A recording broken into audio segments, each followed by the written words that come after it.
The winner of the Nobel Peace Prize has been announced, and it isn't President Donald Trump. The prize has long been coveted by Trump, who claimed during his 2024 presidential campaign that he would resolve the war between Russia and Ukraine in just one day. A handful of leaders, including Israeli Prime Minister Benjamin Netanyahu and U.S. Speaker of the House Mike Johnson, have said that Trump was worthy of the award. I want to present to you, Mr. President, the letter I sent to the Nobel Prize Committee. It's nominating you for the Peace Prize, which is well-deserved, and you should get it. Hello all, Adam is here.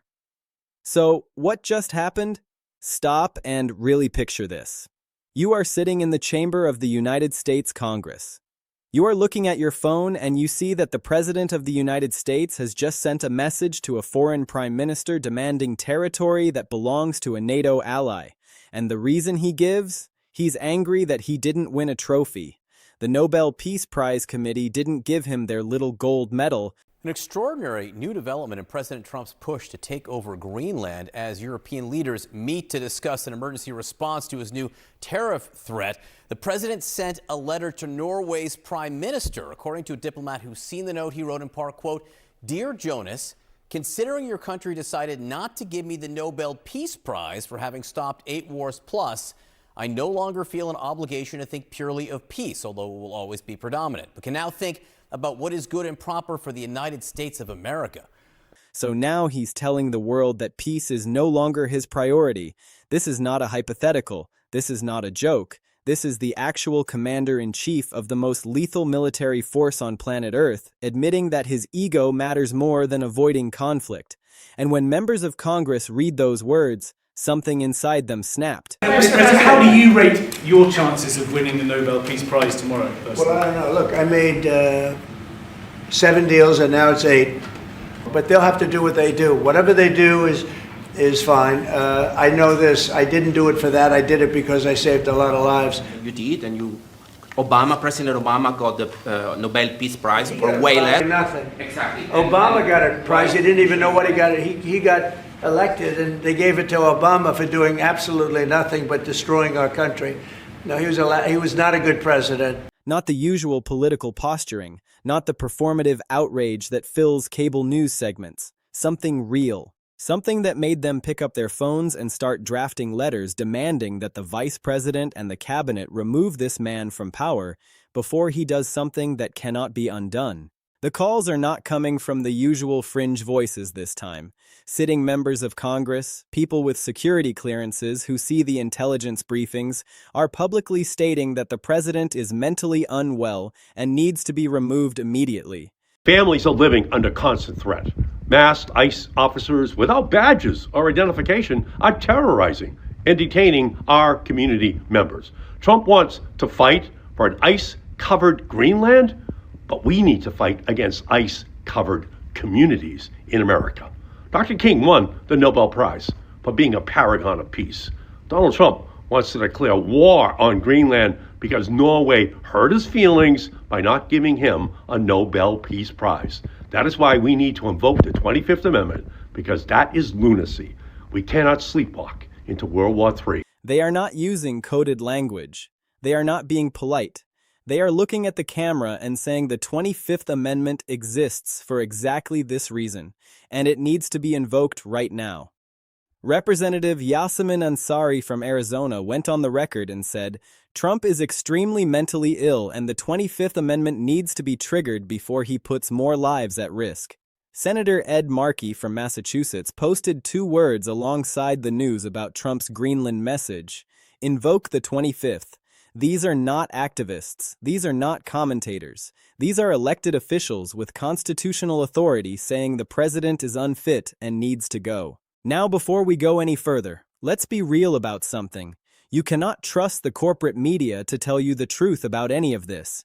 They have spent years normalizing behavior that would have ended any other presidency in a matter of weeks. That is exactly why pump politics exists. We bring you the real stories with real context and zero corporate spin. If you want to stay ahead of what is actually happening in this country, join our free newsletter. We send the news straight to your inbox every single day. Just click the link in the description and become part of the community that actually cares about the truth. All right, let's get into what is really happening here. Here is what you need to understand about the 25th Amendment and why this moment is fundamentally different from every other removal attempt you have seen. The 25th Amendment, specifically Section 4, has existed since 1967. It has never been used, not once. Not for any president. Not under any circumstances. It was designed for moments exactly like this one. Moments when the people closest to the president, the vice president, and the cabinet conclude that he is incapable of discharging the powers and duties of his office, not because they disagree with his policies, not because they want a different political outcome, because they believe he is dangerous. Here is exactly how Section 4 works. The vice president and a majority of the cabinet secretaries send a written declaration to the president pro tempore of the Senate and the Speaker of the House, stating that the president is unable to do his job. The moment that declaration is transmitted, power transfers to the vice president immediately. Not after a trial, not after a vote, immediately. The president does not have to agree. The president does not have to step down. The president does not even have to be in the room. Power just moves. Now, if the president wants to fight it, and Trump would absolutely fight it, he can send his own declaration to Congress saying he is fully capable.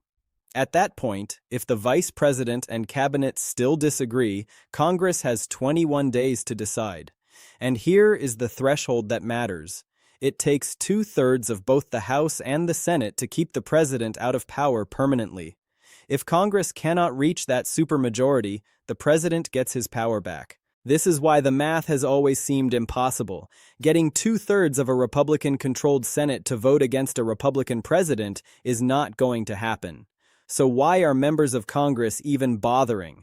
Because the chaos of even attempting this, the spectacle of a president being temporarily removed while Congress debates his mental fitness, would be unlike anything this country has ever witnessed. And right now, multiple members of Congress are explicitly demanding that Vice President JD Vance and the cabinet pull that trigger. Let's talk about what actually set this off.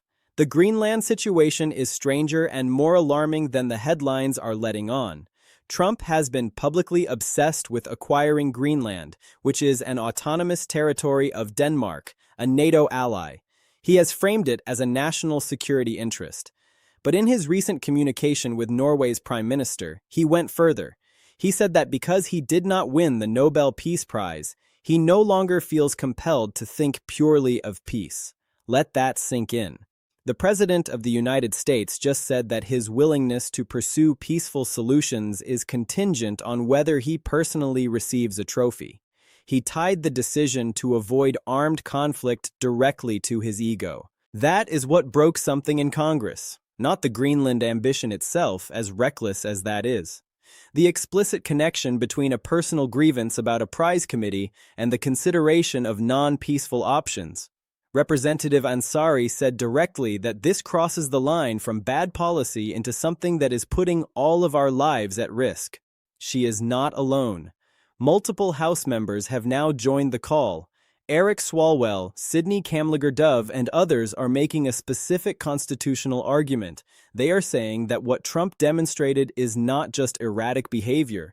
It is evidence of a president making decisions about war and peace based on personal ego rather than national interest. And that is precisely the kind of incapacity the 25th Amendment was designed to address. Outside of Congress, civil rights coalitions and editorial boards have echoed the same argument. If Congress cannot move fast enough through impeachment, the cabinet has a constitutional duty to act. These calls are also building on a precedent that many people have forgotten. Back in January 2021, after the Capitol attack, the House of Representatives actually passed a resolution urging then Vice President Mike Pence to invoke the 25th Amendment. Speaker Nancy Pelosi stood at the podium and said those exact words. Trump must be removed from office immediately. Pence declined. He sent a letter to Pelosi saying he did not believe invoking the 25th Amendment was in the best interest of the nation. That moment passed. But the precedent was set. A majority of the House formally requested the invocation. And now, in Trump's second term, the same demand is back on the table with a different vice president and a different set of circumstances. Here is the question nobody in the mainstream media is asking directly enough. What does JD Vance actually think? Vance has been one of Trump's most loyal supporters. He has defended positions that even many Republicans found difficult to defend. He has shown no public daylight between himself and Trump on virtually any issue. But Section 4 of the 25th Amendment was specifically designed for a moment when the people closest to a president, the people who see him every day, who sit in the same meetings, who receive the same briefings, come to the conclusion that something is wrong. Not wrong politically. Wrong in a way that makes governing impossible or dangerous. And right now, sitting members of Congress are essentially sending Vance a message. They are saying, you know what we know. You see what we see. The mechanism exists. Use it. Now let's be honest about the practical reality. Vance is not going to invoke the 25th Amendment. The cabinet is not going to sign a declaration of incapacity. Every single one of those cabinet secretaries was appointed by Trump. They owe their positions to Trump. They have consistently aligned themselves with Trump's agenda.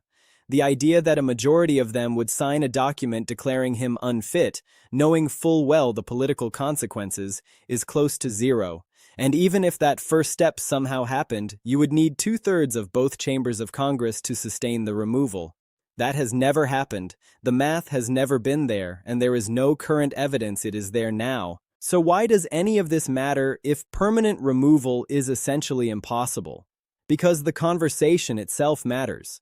The fact that sitting senators and House members are publicly calling the president mentally ill and demanding the cabinet act is its own kind of political event.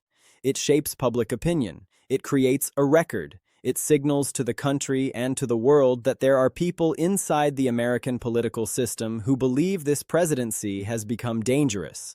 That signal has consequences regardless of whether the 25th Amendment ever gets invoked. 3 removal tools are now on the table at the same time. Lawmakers are simultaneously pointing to impeachment, to Section 4 of the 25th Amendment, and to political pressure for resignation all at the same time. Resignation is essentially fantasy. Trump has never shown any indication he would voluntarily leave any position under pressure. Impeachment faces the same math problem it has always faced. But the fact that all 3 mechanisms are being raised simultaneously publicly by named members of Congress suggests a deliberate strategy. They are not trying to remove Trump today. They are building a record. They are creating a documented trail of official concern about his fitness and behavior. That record, those statements, those votes, those public declarations will matter in ways that may not be immediately obvious. Future historians, future jurors, future voters, all of them will have access to what Congress said about this president in this moment. And what Congress is saying is stark.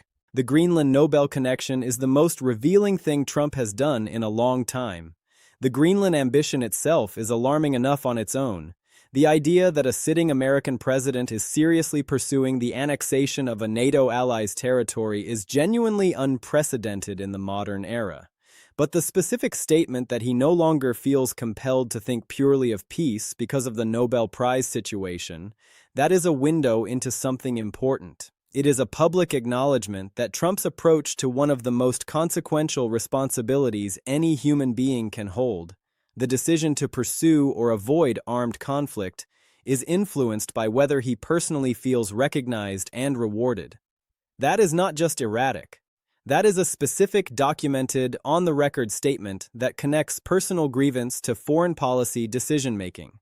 And the members of Congress calling for removal are making a precise legal and constitutional argument. They are saying this is not a policy disagreement. This is evidence of incapacity. This is a president who has told us in his own words that peace is conditional on his ego being satisfied. If that is the standard he is applying to decisions that could involve the American military, then the people around him have an obligation to act. So where does this all go from here? The honest reality is that Vance is not going to invoke the 25th Amendment. The cabinet is not going to sign a declaration. Impeachment does not have the votes. The removal push in a direct immediate sense is going nowhere fast. But what is happening here has consequences that extend well beyond the immediate question of whether Trump stays in office. The calls from Congress create a political environment in which Trump's fitness, his mental state, his decision-making process, his emotional stability become a live and legitimate subject of public debate in a way they were not before. They create a record that future proceedings can reference. They send a message to foreign governments, allies, and adversaries alike that there is significant domestic concern about the reliability and stability of American leadership. And they put JD Vance on notice publicly, formally on the record that members of Congress believe he has both the authority and the obligation to act if things get worse. That notice matters. That on-the-record pressure matters even if nothing happens today. It changes the political landscape going forward. And in a presidency that has already produced more constitutional confrontations than most administrations do in 2 full terms, the landscape going forward is something you need to be watching very closely.